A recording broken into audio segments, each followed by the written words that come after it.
Hi, I'm Ben Felder with the Oklahoman, and joining me today is Megan Stanek, who is the Network Director for the Oklahoma Partnership for Expanded Learning. And Megan, thank you so much for your time. We appreciate it. Thank you for having me here. Yeah, well, the reason I invited you, and we've been kind of talking about the subject of after-school programs and extended care for students. I'm working on a story for the Oklahoman that looks at after-school programs and kind of the barriers that exist for low-income families, and just what are the opportunities and non-opportunities that exist for students across the state in this area. And that's something that you focus on quite a bit. Yes. I wanted to bring you in to talk about that and to talk about a new state report that came out earlier this year that takes a look at that topic. But first, tell us a little bit about the Expanded Learning Center and kind of the work that you do. Great. So the Oklahoma Partnership for Expanded Learning is a newer organization that really looks at what are students doing when they're not in school. And we advocate for high quality out-of-school time programs for students to get engaged with. And there's really three facets to that we really want to keep focus on, is that the out-of-school time programs help to keep kids safe, they help to inspire them to learn, and they work current working families. They help current working families as well. And what we did with the report is we really wanted to look at what's the state context for out-of-school time programs right now. What are the barriers that they're facing for their programs, and then what's also the barriers for students to get engaged with those programs as well. So we're a collaboration of a lot of different organizations coming together to look at the overall picture for what are the opportunities and gaps for programs. Yeah. Well, you know, as somebody who covers education, a lot of that attention is often focused on the school day. So, you know, those hours that you spend in school, but they're not the same as a work day. I mean, a lot of these kids are getting out of school at 3 o'clock or other hours. And you talk about in the report, I mean, like you said, that 3 to 6 o'clock range, which is common, maybe parents that have a normal working schedule, where these kids, they're nowhere to go. And sometimes they're just at home unsupervised.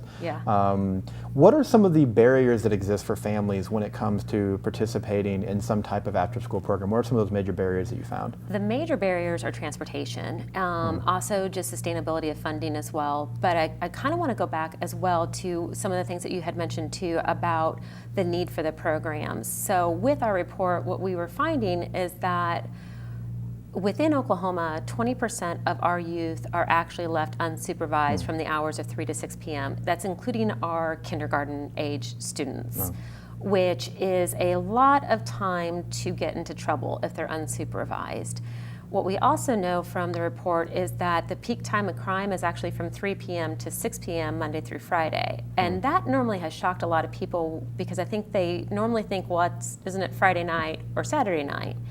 So what we were looking at is the gaps again, knowing that the things that are impeding some of the programs from getting developed is accessibility to space.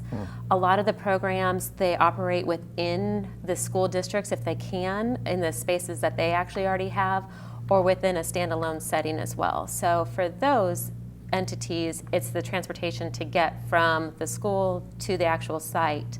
Or the other obstacle is if there's not transportation home from the after-school program to home, the parents can't come in to actually get their kids. In a lot of rural settings, that's one of the barriers that they have. Well, that's I mean, interesting, because you talk about you know, there's different types of after-school programs. I mean, and you talk about the report, like some of the ones that are most common: the Boys and Girls Club, the YMCA. There are other nonprofits, churches that do some, and there are some that are run at schools. I mean, I know at my child's school, you know, the first thing when he started pre-K this year is, you know, my wife and I work in the afternoons. We had to find after-school care, and there was a list of 3. You know, and then we have options, but not every school has those options. That's correct. That is correct. And that's one of the things that we're trying to highlight, is just the need for the programs. And just like what you had said, there's a lot of differences within the programs as well. Some out-of-school time programs, they might focus on STEM, which is, you know, your science, technology, engineering, mathematics. Some might focus on art programs. There's some really great programs that they have orchestra, or some might focus just straight on literacy and reading, or social emotional learning as well. So there's a lot of caveats that the out-of-school time providers are creating enrichment opportunities for their students. Yeah, and that's a great point, because we're not just talking about babysitting for Yeah. kids and students after school. I Yeah. mean, these are programs that have some academic benefit as well. Yes. That's one of the things that really struck me about this report that you put out, just taking a look at the academic achievement in the area of math as it relates to high income and low income students. Well, Yeah.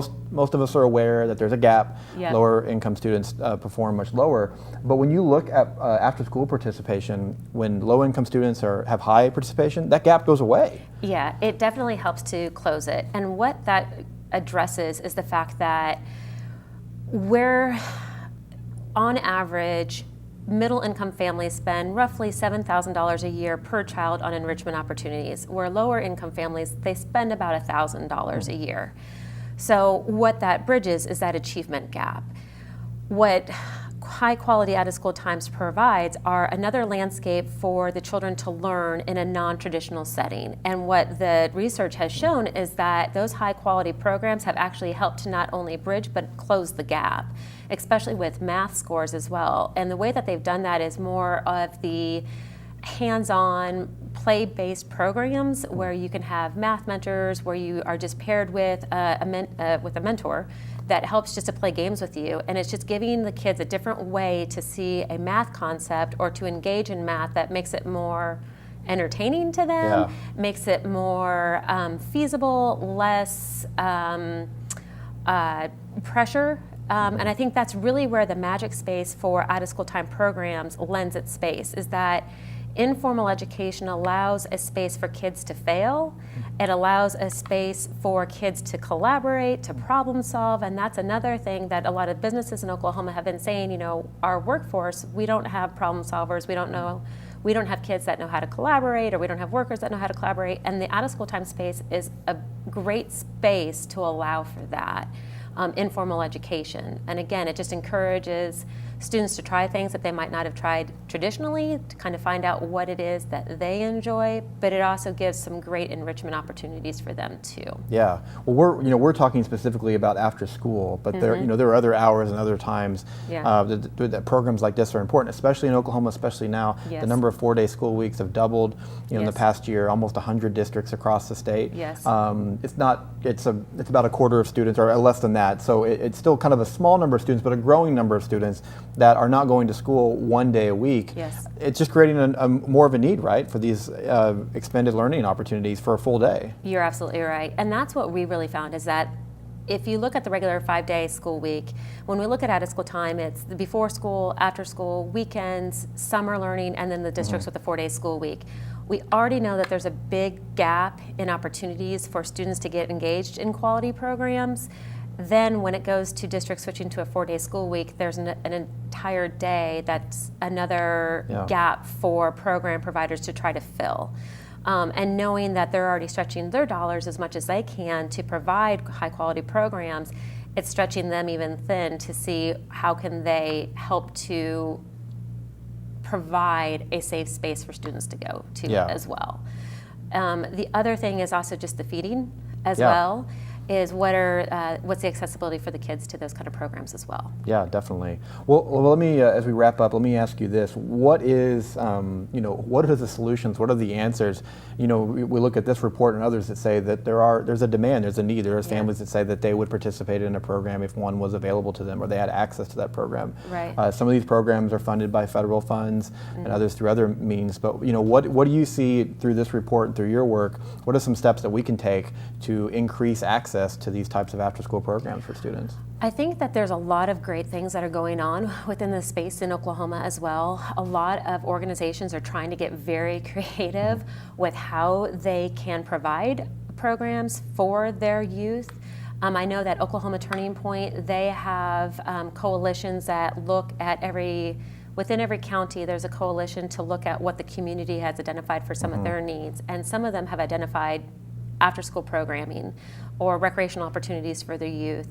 But then there's also communities that are starting to try to pull together to say, what are the resources that we currently have, and how can we start to leverage what we all have to be able to provide a space for kids to get involved, whether that's a reading program or an arts program.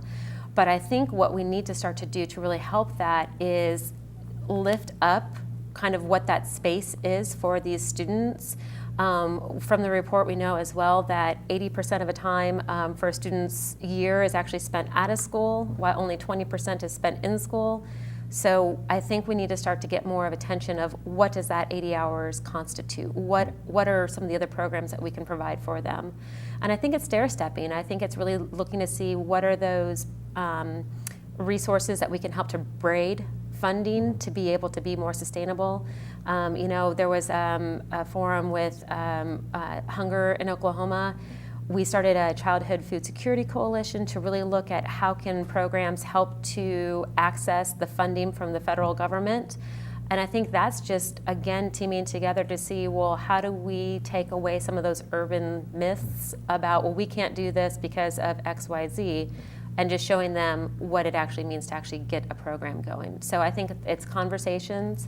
One of the things that we're trying to do as well is just to create a little bit of a toolkit to help programs to get started and where to look for funding. I think we're trying to also provide the resources for where the funding is, when those time gaps are, and just to be presenting more information for providers to know how to provide programs for their youth. Yeah, well, great. Well, thank you. Megan Stanek, Network Director with the Oklahoma Partnership for Expanded Learning. We appreciate your time. Thanks for coming in and talking about this important topic. And this report with the story that's running in the Oklahoman or at newsok.com, we'll put a link to that report so people can kind of go through and see some of the things that we talked about today. Wonderful. So, Megan, thank you so much. Thank you. Well, for the Oklahoman, I'm Ben Felder. Thank you for joining us.